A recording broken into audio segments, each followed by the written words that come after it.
بادشاہ سلامت، السلام علیکم ورحمۃ اللہ وبرکاتہ۔ وعلیکم السلام ورحمۃ اللہ وبرکاتہ۔ بادشاہ سلامت آپ کی اچھائی، بادشاہ سلامت آپ کی اچھائی اور آپ کی دریا دلی پوری دنیا کے اندر عام ہے۔ پوری دنیا کے اندر آپ کی دریا دلی کے چرچا ہے اور آپ کی سخاوت، حاتم طائی کی سخاوت سے کہیں زیادہ آیا اور بیاں ہے۔ آج ہمارے درمیان ایک عربی مہمان آپ سے گفتگو کرنے کے لیے تشریف لائے ہوئے ہیں، کیا ان کو آنے کی اجازت دے دی جائے؟ جی اجازت۔ ہمارے مہمان کو حاضر کرو۔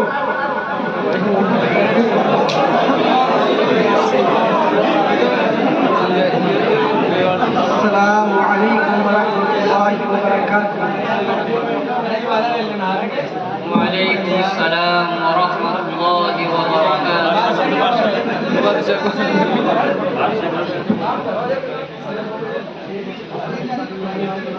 أريد أن ألقي أمامكم بعض الجمل العربية التي أمدحكم بها۔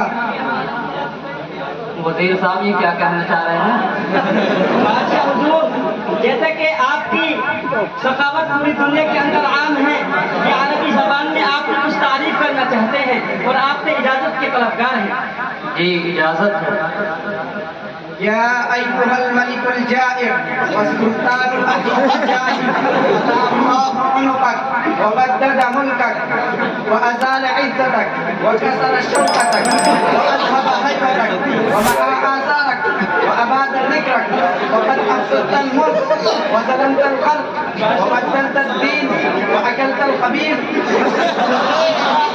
وآثرت الشهوات، والله لا يهدي ولا يصلح واہ واہ، کتنی شاندار عربی بولی۔ وزیر جاؤ، ہمارے مہمان پر ہمارے خزانے کھول دو اور ہمارے خزانے میں سے جو وہ مانگے سب دے دو۔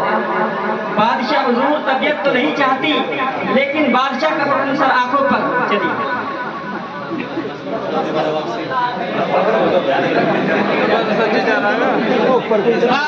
ہوشیار، خبردار، ساودھان رہے، سترک رہے۔ مغلیہ سلطنت کے تیسرے فرمانروا بادشاہ جلال الدین اکبر تشریف پدھار رہے ہیں۔ یہ کیا کہا آپ نے؟ ساودھان رہے، سترک رہے۔ آپ بادشاہ کو بلا رہے ہیں یا کسی جیب کترے کو بلا رہے ہیں؟ چلو ہم خود اپنا تعارف کراتے ہیں۔ ہم ہیں ویروں کے ویر، بادشاہوں کے بادشاہ، ہزاروں سے زیادہ جنگوں میں دشمنوں کے بول بنا کر چھکے چھڑانے والے، سارے گنڈوں کو اپنے قبضے میں رکھنے والے، شہنشاہ دنیا سلطان جلال الدین اکبر۔ بادشاہ جی، آپ اپنا تعارف کرا رہے ہیں یا کرکٹ کے میدان میں بلے سے بول کے چھکے اڑا رہے ہیں؟ اچھا، ہمارے دربار میں ہماری ہی گستاخی کی ضرورت؟ اگر آئندہ تم نے اس طرح بولنے کی کوشش کی تو ہم تمہیں الٹا لٹکوا دیں گے۔ چلو ہمارے حضور کھڑے ہو جاؤ۔ یہ دیکھو، مدرسے سے ہمارے اساتذہ تشریف لائے ہوئے ہیں۔ یہ بہت بہت مبارکبادی کے قابل ہے کہ انہوں نے اپنی آمد مسعود سے ہمارے دربار کو روشن کر دیا۔ تم ایک کام کرو، ہمارے جو خزانے اشرفیوں سے بھرے ہوئے ہیں ان میں سے ہمارے تمام اساتذہ کرام کو اشرفی ہدیہ دینے کا حکم جاری کیا جائے۔ بادشاہ حضور، کیا کہہ رہے ہو؟ استاد بہت زیادہ ہیں اور بادشاہت کے خزانے میں تو صرف ایک ہی اشرفی ہے، یعنی تو کل آپ نے اس بیوقوف عربی داپل لٹا دی۔ ارے ہم کیا کرتے؟ اس نے عربی زبان میں ہماری اتنی تعریف کی کہ ہم نے ساری اشرفیاں اس کو دینے کا حکم جاری کر دیا۔ بادشاہ حضور، یہ کیا کر دیا آپ نے کہ وہ تو فصیح و بلیغ عربی زبان میں اور ناشائستہ کلمات کے ساتھ آپ کو ماں بہن کی گالیاں سمجھا رہا تھا اور آپ کے دور حکومت کا لعن طعن کر رہا تھا۔ اچھا، ایسی بات تھی تو تم نے ہمیں اسی وقت کیوں نہیں بتایا؟ ہم تو سمجھ رہے تھے کہ وہ عربی زبان میں بھرے دربار میں ہماری تعریفوں کے پل توڑ رہا ہے، اس کا مطلب اس نے ہماری جہالت کا فائدہ اٹھایا۔ عالی جناب بادشاہ حضور، آپ کی عربی تو بہت ہی کمزور ہے، اس لیے اب آپ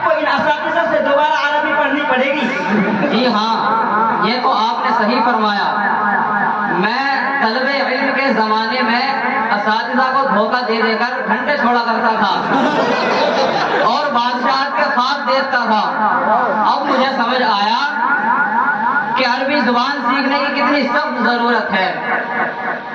بادشاہ حضور، آج آپ کے دربار میں طلبہ بھی بیٹھے ہوئے ہیں، ان کو بھی کہہ کوئی آپ ہی کی طرح بیوقوف بنا کر چلا جائے گا۔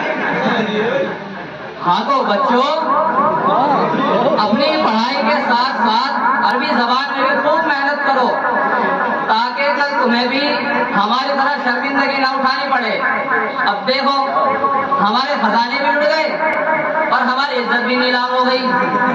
چلو خیر، اب ہم جو ہے اپنی بادشاہت کو چھوڑ کر مدرسے چلتے ہیں عربی زبان سیکھنے کے لیے۔ دعاؤں میں یاد رکھنا۔ السلام علیکم ورحمۃ اللہ۔